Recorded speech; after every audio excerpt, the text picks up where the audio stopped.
Mas Kiai, dulu Mas Kiai kan juga menjadi mahasiswa Indonesia di Mesir.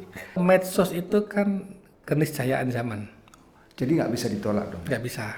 Para mahasiswa ataupun para pelajar, penuntut ilmu itu kan eh, sumber daya manusia yang penting untuk masa depan. Ya. Mereka harus dirawat, disiapkan untuk mengisi ruang-ruang peran di masa depan. Pesan saya untuk teman-teman mahasiswa, adik-adik, adalah membaca. Membaca. Ya, kalau bisa sehari selama di Kairo di Mesir ini jangan kurang dari 8 jam membaca.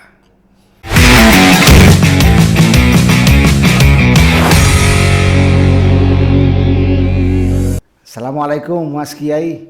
Waalaikumsalam, Pak De. Kiai Haji Anang Rizka Mas Hadi PhD.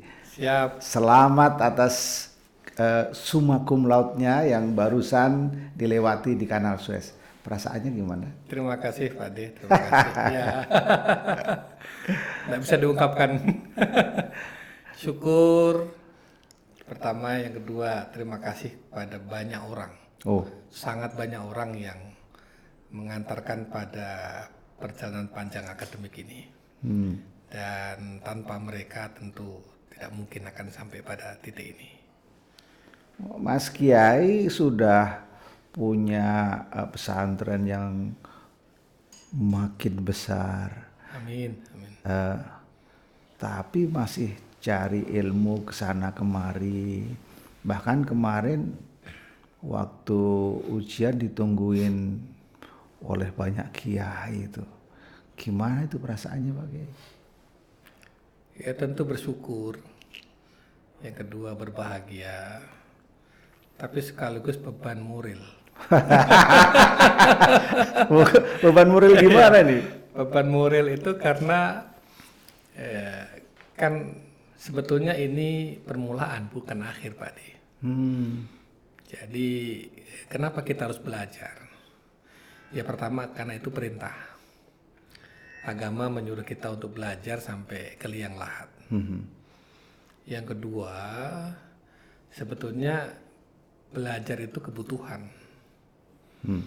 Jadi kita butuh untuk terus belajar karena peran, tantangan, dan kiprah yang dinantikan dari kita itu jauh lebih besar. Ataukah Mas Kiai berpikir bahwa ada tantangan yang lebih besar sehingga Mas Kiai harus belajar terus dan bahkan sampai mendapatkan apa tuh predikat doktor? Iya, Pak De. Tantangannya tentu jauh lebih besar. Kita sudah membayangkan tantangan masa depan. Tantangan yang saya pahami itu adalah tantangan yang akan kita hadapi di rentang usia yang kita miliki. Kita harus membangun kontribusi-kontribusi positif pada umat, pada negara, pada bangsa, pada kemanusiaan. Jadi saya pikir ini adalah amanah ilmu. Kalau kita hanya belajar lalu tidak memberi kontribusi dan peran kan apa artinya? Yang kedua, peran kita ini kalau bisa sih peran besar. Peran yang jangka waktu dan timelinenya itu bisa melampaui usia kita. Tapi Mas Kiai kan nggak perlu harus mendapatkan dokter di sampai sejauh ini sampai di Mesir misalnya. Kalau Apa signifikansinya sih? ya kalau dokter itu kan bonus saja, Pak. Oh, bonus saja. Yang penting belajarnya. Oh, berarti ini benar-benar belajar ya? Jadi gelar itu ya bonusnya. Jadi kita fokusnya bagaimana kita belajar membaca. Nah, cuma kok dalam membaca dan meneliti itu karena ada tantangan masa depan kita dapat gelar itu ya saya kira bonus saja. Bonus saja ya. Bukan tujuan utama. Bukan tujuan utama. Bukan untuk gagah-gagahan ya. Bukan. Iya. Tapi Mas Kiai, saya tuh kepikiran tuh. Mas Kiai masih berburu ilmu lagi di tempat lain lagi untuk mendapatkan bonusnya dokter lagi, yaitu di UGM. Masih kurang satu? sekali lagi ya bukan berburu doktornya. Gini Pak D, yang di UGM itu ekonomi Islam dan industri halal, wakaf. Oh, Kebetulan kami di Tazaka ini dalam 15 tahun terakhir menerapkan konsep-konsep baru tentang wakaf. Nah, saya pikir konsep-konsep ini perlu dinarasikan dalam sebuah teks akademik. Tujuannya bukan untuk kita, tapi untuk orang setelah kita. oh, Supaya eksperimentasi penerapan wakaf ini menjadi dokumentasi akademik yang bisa dibaca oleh siapapun setelah kita dan bermanfaat lebih luas. ya, ya, ya. Nah, itu jalannya harus sekolah. Oh, gitu ya, ya, ya. Ya, jadi sebetulnya adalah menteorisasikan apa yang sudah kita lakukan. Dan kalau saya lihat di Tazaka itu konsep-konsep untuk wakaf itu menjadi banyak hal yang baru untuk masyarakat umum itu Pak Kiai. Siap. Baru dalam konteks mungkin Untuk karena orang umum? Ya, ya. Umat secara umum di kita memang masih pemahaman wakafnya masih sangat terbatas. Ya. Tapi sebetulnya dari sisi konseptual fikih wakafnya ataupun dalam sejarah panjang eksperimentasi wakaf di dunia muslim sepanjang ini itu sudah diterapkan. Hanya memang ada gap antara konsep teori dengan praktek di lapangan. Nah, kita hadir untuk mengisi gap itu. Dan alhamdulillah 15 tahun kita lakukan itu ada hasilnya. Meskipun masih jauh dari harapan tentu saja. Apa yang publik bisa tahu tentang wakaf dari wakaf terbaru dari Tazaka yang mungkin itu belum banyak diketahui oleh masyarakat? Mungkin kalau disimpulkan saja adalah inovasi dan kreativitas penerapan wakaf. Bukan fikih wakafnya, tapi fikih wakafnya kan sudah ada. Ya. Fikih klasik ataupun fikih kontemporer. Tetapi ketika fikih klasik dan kontemporer tentang wakaf ini dihadapkan pada tantangan modernitas, perkembangan zaman yang sangat dinamis dan cepat lajunya ini, bagaimana menjembatani ini? Ini kan butuh inovasi, butuh kreativitas. Ya, orang sekarang mungkin ke depan tidak ada lagi peredaran uang tunai. Dan sekarang di tol aja udah cashless. Ya, cashless ya. Nah, kalau kita tidak mengadaptasi perubahan zaman ini, konsep wakafnya masih menggunakan uang tunai, padahal uang tunai sudah tidak ada ke depan. Ini kan salah satu contoh.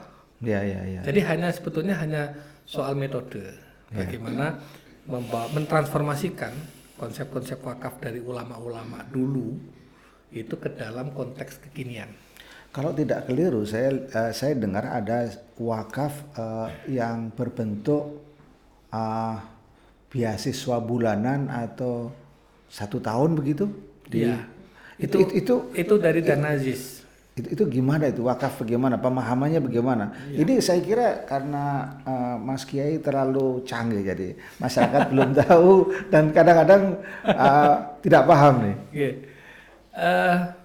Pertama para mahasiswa ataupun para pelajar penuntut ilmu itu kan sumber daya manusia yang penting untuk masa depan. Ya.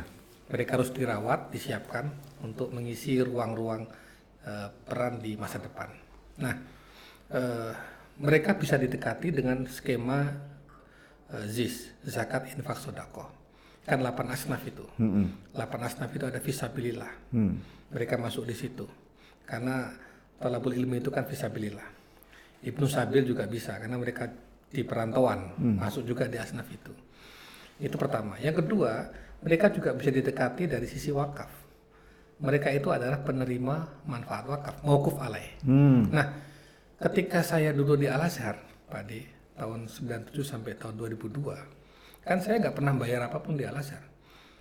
Tiket diberi, beasiswa dapat, asrama dikasih, makan dikasih, semua dikasih. Itu saya adalah produk wakaf. Jadi saya ini sekolah yang dibiayai oleh wakaf. Berarti saya adalah penerima manfaat wakaf. Nah, ini kan luar biasa sekali. Nah, kita punya dua instrumen, ZIS dan wakaf. Nah, dua instrumen ini yang mestinya kita formulasikan lagi menjadi satu mesin yang bisa menggerakkan percepatan mobilisasi kaderisasi untuk mengisi ruang-ruang di masa depan itu. Oh gitu ya. Waduh, memangnya. Iya, ada juga tuh yang bertanya kepada saya, Mas Kiai, itu di Tazaka itu kok di pesantren modern banget ya, sampai boleh main medsos. Iya, medsos itu kan keniscayaan zaman, Jadi nggak bisa ditolak dong. nggak bisa. Jadi semua orang harus bisa Iya. main. Orang sekarang Iya. pakai pesawat, pakai mobil sudah nggak bisa ditolak. Iya. Gimana kita mau pergi haji nggak mau pakai pesawat? Berarti anak-anak boleh pegang gadget dong ya? Iya, ada pembatasan, tetapi juga kita kasih kanalisasi. Oh, bukan berarti tidak Bukan boleh berarti enggak. sama Maka sekali. mereka kita kasih agenda. Yang agenda itu tiap halaman ada pertanyaan, mereka harus mengisi, mereka membuat kayak namanya update status. Ya, Jadi nanti ada misalnya begini Pak De, menurutmu mondok itu keren nggak? Di mana kerennya? Anak-anak nulis, seolah-olah dia nulis di medsos, di update status. iya. Maka saya katakan, dakwah yang paling efektif itu sekarang melalui medsos. Tidak ada metode lain yang paling efektif dakwah hari ini kecuali melalui medsos, karena dia bisa masuk ke semua ruang dan borderless, timeless. Berarti menurut Pak Kiai bahwa bermain medsos di saat ini meskipun itu Fardu ain. bagi santri. Bagi santri fardu ain. Fardu ain. Jadi medsos itu fardu ain. Kenapa? Karena santri itu punya konten. Nah ini dia menarik sekali. Tetapi di dunia maya sekarang konten itu nggak berbunyi. Di mana? Kan mestinya setiap santri mengupload satu konten tiap hari. Kalau sehari dia itu upload 2 kali, 2 konten toh. Nah, kalau ada 10.000 santri, 10.000 kali 2, 20.000 konten tiap hari muncul. Itu akan memenuhi ruang-ruang publik. Dan itu akan dikonsumsi oleh jutaan orang. Kemudian diekokan oleh orang tuanya, Orang tua, oleh adik-adiknya. Iya. Nah, karena mereka punya resources, mereka punya konten, tapi kontennya tidak berbunyi. Jadi bunyi konten itu kalau dulu adalah lewat mimbar. Kalau dulu lewat halakoh ceramah. Sekarang tidak. Ini kan podcast kita akan berbunyi. Kalau kita ngobrol berdua ini nggak lewat medsos kan nggak berbunyi. Lalu karena ini di medsos kan jadi berbunyi. Iya. Nah, oleh karena itu saya mengatakan bahwa satu, medsos itu fardu ain untuk santri hari ini. Yang kedua, wawasan media dan jurnalistik itu fardu ain. Jadi setiap santri harus memiliki kemampuan dasar jurnalistik. Bagaimana dia mengartikulasikan konten yang dipelajarinya itu. 1 hadis, 2 hadis, ayat, mahfudhot, fikih, usul fikih, bahasa Arabnya itu menjadi sesuatu yang berbunyi dan narasinya narasi yang enak, yang gaul. Iya. Jadi sesuai dengan perkembangan zaman gitu. Makanya kalau setiap santri jadi YouTuber semua, dan satu luar santri biasa itu. followernya 1 juta, selesai. Selesai itu. Iya. Selesai Pak De. Jadi kiai-kiai juga harus melek medsos dong. Ya Sebaiknya. karena zaman sudah berubah. Dan ke depan saya kira kiai harus sangat melek medsos. Kalau nggak ketinggalan. Iya, kalau enggak Ke depan. Iya, putra putri dan cucunya Kiai. Ada yang menarik lagi di Tazaka itu bahwa santri itu nggak pegang duit karena mereka bertransaksi di dalam pesantren itu cashless dan kemudian bisa dimonitor orang tuanya di rumah masing-masing. Ini cerita apa lagi Mas Kiai? Iya, saya bilang ke anak-anak itu, sekarang kalau di tol, Pak D masuk jalan tol, bawa uang di mobil, di tas, ya 1 juta rupiah cash. Pak D nggak akan dihargai kan di tol, tetap aja dia nggak akan buka. Iya. Tapi kalah dengan orang yang hanya bawa kartu, isinya hanya 200.000 rupiah. Bisa lewat. Dia lebih dihargai di jalan tol. Jadi sebetulnya sekarang dunia sudah berubah. Maka dan trennya ke depan sekarang orang belanja semua sudah cashless. Tapi bagaimana kemudian Mas Kiai di pesantren itu membuat sebuah sistem sehingga apa yang dibeli anak-anak di rumah itu kemudian bisa dipantau orang tuanya di rumah? Iya. Itu kerjasama dengan mana? Kita buat sendiri. Aplikasinya kita buat sendiri, programnya kita buat sendiri custom. Kenapa? Karena setelah kita diskusi panjang selama 2 tahun dengan berbagai percobaan, apa yang ditawarkan oleh teman-teman dan lain sebagainya itu dari terutama juga dari pihak perbankan segala macam itu nggak ada yang bisa memenuhi kebutuhan kita. Ya kan sangat unik kehidupan di pesantren itu kan sangat unik gitu. Iya. Nah, bagaimana unik itu kemudian diterapkan. Jadi gini Pak D, teknologi itu boleh hadir itu untuk memudahkan apa yang menjadi hajat hidup kita. Tapi tidak boleh teknologi itu dengan alasan memudahkan lalu dia merusak tata nilai dan sistem. Jadi nilai-nilai itu harus muncul terakomodir dalam sistem itu. Contoh misalnya hukum muamalah, ukhuwah, orang membantu orang lain, pinjam meminjam, ya kan? Itu kan tidak bisa dihilangkan karena itu nilai kemanusiaan. Nah, teknologi kan kalau hanya hitam putih nggak bisa membaca ini, Pak. Ya. Nah, bagaimana nilai-nilai kemanusiaan, nilai ukhuwah ini masuklah ke teknologi. Maka akhirnya kita bikin sendiri. Mas Kiai ini kan dari dulu santri kemudian jadi mahasiswa di Mesir, Al-Azhar. Tapi rasa-rasanya nggak banyak itu seperti Mas Kiai yang punya pemikiran out of the box itu ya. Dari mana itu dapatnya ya? Apakah dari belajar terus-menerus atau dari apa? Atau kontemplasi atau mungkin bisikan dari orang tua atau gimana tuh? Akumulatif Pak. Akumulatif ya. Tapi yang jelas sebenarnya teman-teman banyak ya yang luar biasa ya, Pak. Hanya mereka tawadhu saja Pak. Iya. Kalau saya pikir begini, tawadhu dengan izah itu satu hal yang berbeda. Jadi kalau dalam konteks pribadi mungkin kita tawadhu. Iya. Tapi dalam konteks keumatan kita harus izah. Izah itu gimana tuh? Izah itu ya harus pride gitu. Oh. Jadi optimisme, progresivitas, dinamis dan lain sebagainya. Iya.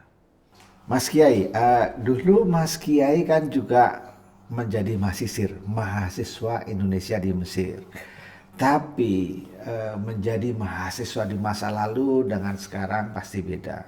Dulu zamannya Mas Kiai kalau kuliah pasti bawa kertas buku kemudian ditekuk ditaruh di mana itu namanya di saku ya, seperti juga dengan Pak D begitu. Tapi zaman sekarang udah berubah Pak Kiai ya. Semuanya sudah berubah, bekerja dengan digital dan lain sebagainya. Nah ini mesti harus ada pesan-pesan nih supaya ponakan-ponakan ini pada move on, melihat perkembangan, melihat tantangan yang besar sehingga bisa menaklukkan masa depan dengan segala keberaniannya. Iya, pesan saya untuk teman-teman mahasiswa, adik-adik adalah membaca. Membaca? Iya. Kalau bisa sehari selama di Kairo di Mesir ini jangan kurang dari 8 jam membaca. Saya dulu setiap hari kurang lebih 8 jam membaca. Di perpustakaan maupun di rumah dan lain sebagainya. Iya. Padahal dulu belum ada gadget. Artinya apa? Membaca itu adalah menabung untuk masa depan. Membaca sama dengan menabung. Iya. Jadi hanya saja yang ditabung adalah perbendaharaan ilmu, wawasan dan informasi. Jadi kalau mumpung masih mahasiswa, masih belum punya peran dan kiprah yang besar, maka gunakan untuk membaca. Dia menabung sebanyak mungkin perbendaharaan ilmu, informasi, wawasan, dan lain sebagainya. Nah, ketika sudah kayak kami sekarang ini, Pak Di, pimpin pondok, pimpin pesantren, dan aktivitas di luar ya, keumatan, kebangsaan yang menyita waktu banyak, itu membaca 3 jam sehari itu udah mewah sekali. Nah, pada saat kita ini nggak punya tabungan informasi, tabungan wawasan, tabungan ilmu, bagaimana kita menyelesaikan peran-peran saat ini? Ini kan dari wawasan masa lalu, tabungan masa lalu. Sama dengan orang punya uang hari ini banyak, kan nggak mungkin dihabiskan hari ini. Dia simpan untuk kebutuhan masa depan. Jadi membaca itu sama dengan menabung. Nggak bisa dong Mas Kiai kita bilang bahwa saya sibuk deh sehingga saya nggak punya waktu untuk. Ya, membaca itu bagian dari kesibukan. Apalagi wahyu pertama Iqra, jelas itu perintah. Maka membaca itu ya perintah, menjalankan perintah. Mahasiswa yang nggak membaca, saya katakan dia menyalahi atau menyelisih perintah Allah dan Rasulnya. Mahasiswa yang tidak membaca itu menyalahi perintah Allah dan mungkin dia akan menjadi loser dalam pertarungan ke depan. Iya, karena dia nggak punya perbendaharaan. Berarti kalau orang yang nggak menabung hari ini, di masa depan dia nggak punya investasi. Apalagi mahasiswa kalau hanya rebahan. Iya. Jadi saya menabung hari ini karena saya mau beli rumah masa depan. Saya menabung hari ini karena uang untuk membiayai anak istri saya di masa depan. Ya. Kalau saya nggak menabung, saya akan jadi orang yang loser di masa depan, Pak De. Iya. Tadi. Ya. Jadi saatnya sekarang itu. Nah, apalagi Pak De, sekarang itu membaca kan bisa dengan 3. Dengan mata, dengan telinga, dengan nalar. Dengan mata sekarang di tangan semua. Buka laptop, dia bisa menjelajah ke semua perpustakaan di dunia ini. Dulu barang mewah itu. Yang kedua dengan telinga, banyak diskusi, ikut seminar. Karena diskusi seminar itu sebenarnya orang lain membaca, kita dapat resumenya. Tapi gini Mas Kiai, banyak juga mahasiswa kita itu yang menabung dalam arti yang sebenarnya menabung uang kemudian bacanya jadi kurang. Lebih penting mana nih? Ya, uang ada masanya Pak De. 1 juta hari ini kan 10 tahun lagi nggak ada artinya. Tapi kalau ilmu? Kalau ilmu dia akan semakin dalam, semakin dalam, semakin dalam. Ini dia yang paling penting ya. Siapa Jadi ilmu akan menjadi senjata untuk tetap peperangan masa depan. Ya, termasuk survive dan memenangkan. Ya. Membaca dan membaca. Mas Kiai, ngomong-ngomong, setelah sekarang lulus S3, target S3 berikutnya lulus tahun berapa? Lo kan itu harus pakai target kan ini kan, ya kan? Ya kan? Iya. Doanya Pak De, ini lagi nulis jurnal. Oh, jurnal. Ya. Berarti sudah kompres sudah selesai ya? Kompres sudah selesai. Alhamdulillah. Submit jurnal. Di UGM ya? Di UGM. Ya. Sambil menulis ya, tentu dengan bimbingan promotor dan co-promotor dan lain sebagainya. Ya, mudah-mudahan 2023 pertengahan maksimal. Iya. Nah, Allahumma. Ya, saya agak curiga nih kepada Mas Kiai. Setelah 2 doktor tercapai, nanti profesor, ujung-ujungnya bikin universitas. Amin. Ya. Nah, kan? Jadi pesantren oke, bikin universitas kayak apa yang pengen dibikin lagi nih? Yang out of the box lagi? Ya, universitas itu artinya menyiapkan kualifikasi dan kompetensi kader umat di tingkat yang lebih tinggi supaya perannya lebih besar, kiprahnya lebih besar, levelingnya lebih besar. Ya. Dan saya kira perguruan tinggi adalah salah satu di antara sekian jawaban yang mungkin bisa kita. Universitas itu sudah ada namanya belum dari? Sudah. Apa namanya? Universitas Tazaka. Universitas Tazaka, sama dengan pesantrennya Tazaka. Ada modernnya atau enggak? Ya mungkin nanti akan memadukan beberapa sintesa ya. Kira-kira bentuknya kayak apa? Sudah ada bayangan, Mas Kiai? Yang jelas mungkin tradisi timur dan barat itu akan kita gabungkan. Tradisi penguasaan materi yang sangat mendalam yang ada di timur dan tradisi metodologi yang kuat yang ada di barat. Metodologi yang kuat di barat. Saya kira itu sesuatu yang sangat penting. Siap. Bukan hanya menghafal. Iya, jadi hafalan penting tapi metode juga penting. Ya. Gitu. Saya kira al-jam'u menghafal dan menalar. Ya, kadang kalau menghafal doang nggak cukup kan? Ya. Karena kalau di taksonomi Bloom itu kan ada lower order thinking skills, LOTS, dengan higher order thinking skill, HOTS. Jadi kemampuan menganalisis, kemampuan menganalisis, kemudian mengevaluasi dan mengkreasi itu ada pada level berpikir tingkat tinggi. Dan di pondok sudah diterapkan itu. Makanya anak kelas 4, 5, 6 itu sudah tidak ada lagi soal yang sifatnya itu adalah memorizing. 4, 5, 6 di Tazaka itu soalnya semuanya sudah understanding, analyzing, evaluating dan creating. Gitu. Jadi sebutkan itu sudah tidak ada. Nggak ada. Yang ada adalah kasih masalah, uraikan dan problem solving. Itu adalah level berpikir tingkat tinggi. Nah, saya terakhir nih mungkin Mas Kiai satu tandem nih dengan adik Mas Kiai Anizar. Kelihatannya ada division of labor nih ya.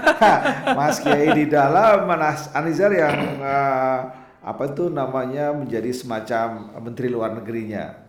Kesan publik begitu. Memang institusi itu harus dibangun tidak hanya di dalam tapi juga melalui networking keluar gitu. Asumsi publik benar nggak sih itu? Ada benarnya karena kita ini kolegial. Ya.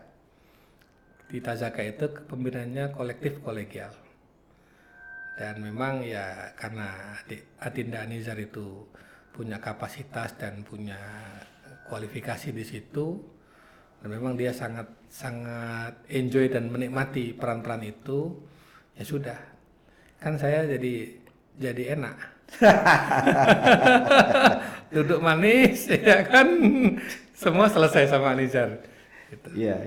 Jadi saya bagian terakhir, Anizar yang meratakan jalan, Anizar yang melapangkan jalan, bla bla bla. Saya tinggal. Kemudian ada lagi seorang kiai lagi fungsinya untuk Kiai Bisri itu memang fokus pada menjaga mutu. Jadi pengajaran, pendidikan, kepengasuhanan itu kita 3 pimpinan ini. Nah, Kiai Bisri fokus pada itu. Jadi yang sifatnya administratif, yang sifatnya teknikal, kemudian pembinaan guru-guru segala macam itu memang core-nya di Kiai Bisri. Kalau kita bicara 10 tahun mendatang, apa bayangannya Mas Kiai tentang Pondok Modern Tazaka dan Universitas Tazaka? Kita ada panca jiwa, ada panca jangka. Panca jiwa itu landasan ideal, panca jangka itu landasan operasional. Nah, dari panca jiwa dan panca jangka itu kita rumuskan lagi menjadi 3 strategi.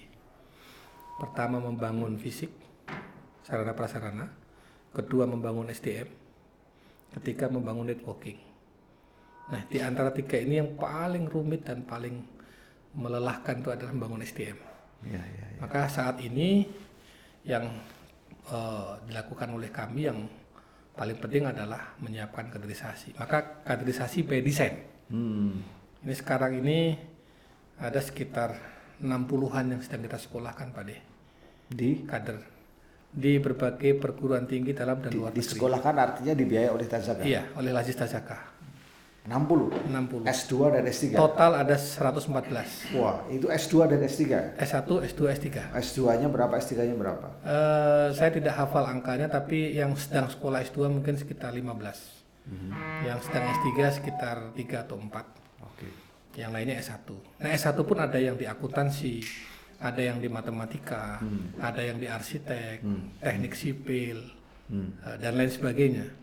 Nah, dari 114 yang dibiayai oleh hasil zakah itu, Pak De, itu yang kader tazakah yang akan kembali ke tazakah hanya sekitar 60 orang. Selebihnya adalah kader dari pesantren lain, lembaga pendidikan lain, ormas-ormas Islam yang kita biayai. Ya. Jadi investasi di sumber daya manusia itu sesuatu yang sangat penting dan itu by design. Ya, 10 tahun yang akan datang, tazakah itu akan jadi seperti apa dalam bayangannya Mas Kiai? Wallahu a'lam.